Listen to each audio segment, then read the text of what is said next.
Bonjour à tous et bienvenue dans le podcast La justice et moi. Je suis Nadia Bouria et je vous raconte le droit simplement, histoire de peut-être vous réconcilier avec le monde judiciaire. Dans l'épisode d'aujourd'hui, je vais vous parler de cette période compliquée juste avant de prendre votre décision de divorcer ou en tout cas d'envisager la séparation.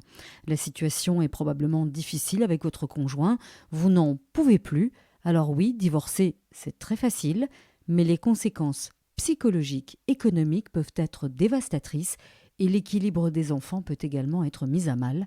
Avant de quitter votre partenaire et vous précipiter chez l'avocat, il y a une série de questions à vous poser et des réflexes à adopter que je vais dérouler dans cet épisode.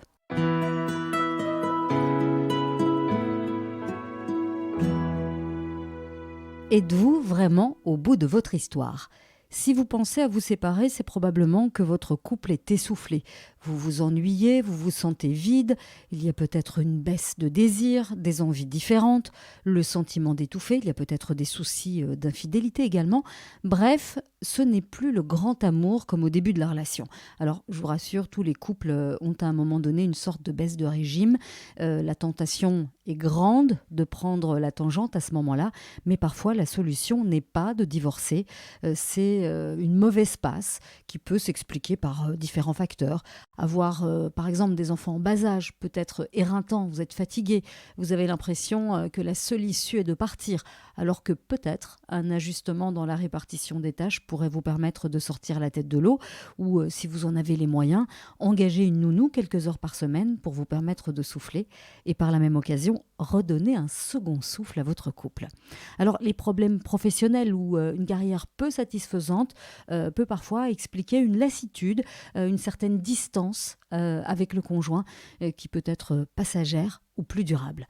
Enfin, les soucis financiers, il ne faut pas les négliger, ils sont d'ailleurs en lien avec le point précédent, ils peuvent être source de bien des ennuis et abîmer votre couple.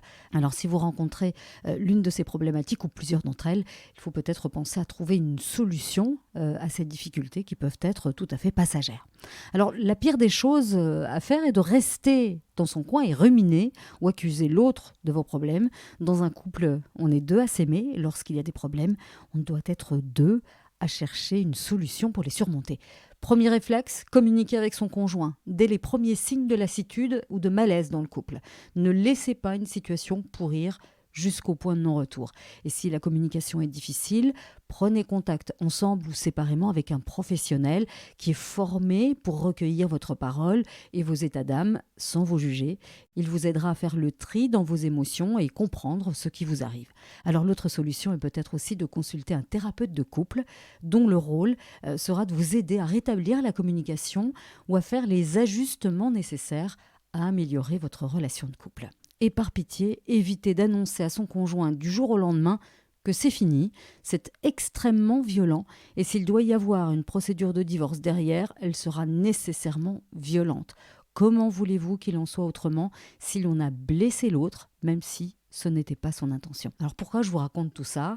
Je ne suis ni psy ni thérapeute de couple, mais en général, lorsque le couple réussit à se parler et à tout mettre sur la table, eh bien soit la love story repart et c'est génial, soit vous vous rendez compte ensemble, donc tous les deux, que votre histoire est terminée.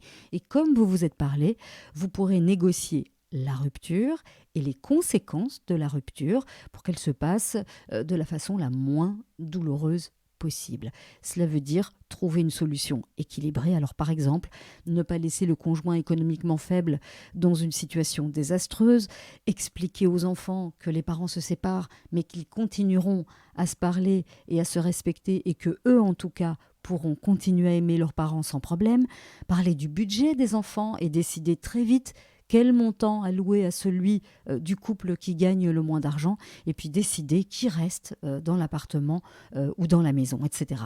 Donc cet accord peut être dégagé avec l'aide d'un avocat, d'un notaire ou d'un médiateur. C'est plus rapide, moins cher et moins éprouvant émotionnellement.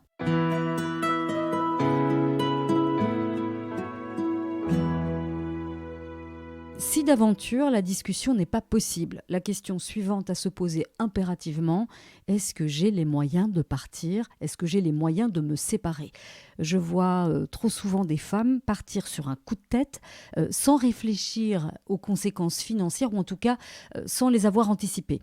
Alors parfois elles partent précipitamment à la suite de violences conjugales, parfois il arrive aussi qu'elles soient quittées et qu'elles n'aient pas pu anticiper cette question. Mais dans la mesure du possible, il faut absolument réfléchir en amont parce qu'il y a une règle, c'est qu'on ne s'enrichit pas en divorçant. Alors c'est statistique, les femmes gagnent en moyenne 15% de moins que les hommes. Alors la situation bien sûr évolue lentement, mais malheureusement un très grand nombre de femmes gagnent, on va le dire, des cacahuètes. En tout cas elles ne sont pas assez payées pour pouvoir vivre correctement, en particulier dans les grandes métropoles. Alors, ça veut dire payer un loyer, les factures courantes, l'eau, le gaz, l'électricité, la nourriture.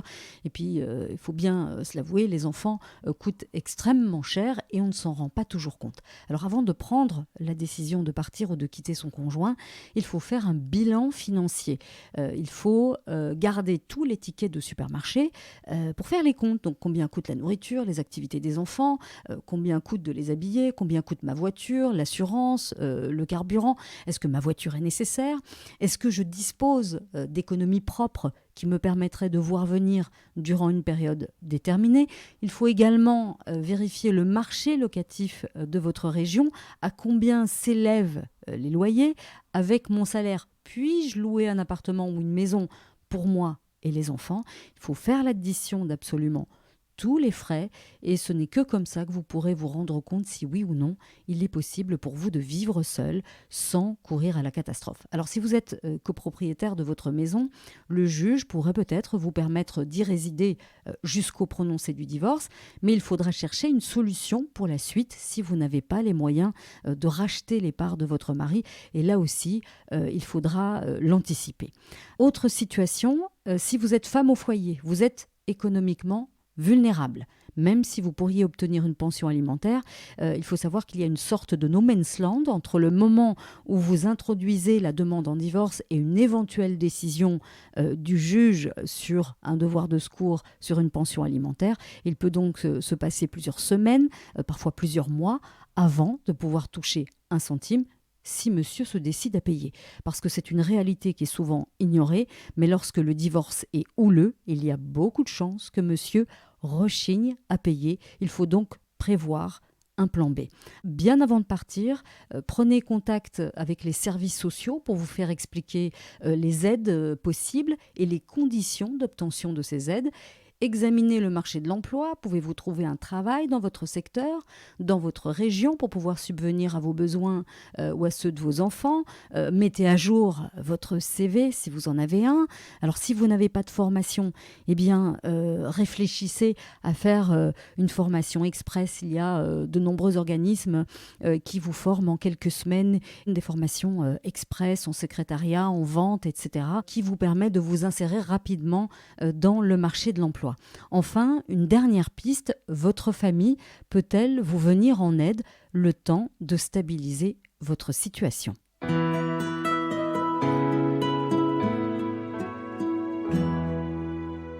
Un point à absolument garder à l'esprit, préserver vos enfants. L'idée est de ne pas les faire souffrir inutilement. Ce n'est pas parce que vous estimez que votre mari ou votre femme est un mauvais conjoint qu'il est nécessairement un mauvais parent. Il faut arriver à scinder les deux éléments. C'est extrêmement difficile, mais il faut y travailler et éviter en particulier de mêler les enfants à vos querelles d'adultes. Ça ne les concerne pas. Sinon, l'effet peut être dévastateur sur leur équilibre. Vous risquez de placer vos enfants dans un conflit de loyauté. Je vous expliquerai le concept dans un prochain épisode. Si à la suite de toutes ces réflexions, vous êtes décidé à divorcer, alors consultez un avocat spécialisé dans les matières familiales. Il vous expliquera, il ou elle d'ailleurs, vous expliquera en détail la procédure et tous les documents à rassembler pour introduire la procédure en divorce via une requête. Mais j'ai assez parlé pour aujourd'hui. Je vous raconte la suite dans un prochain épisode. N'hésitez pas à vous abonner, à me laisser des commentaires, des appréciations via votre application de podcast préférée. Et moi, je vous dis à la semaine prochaine.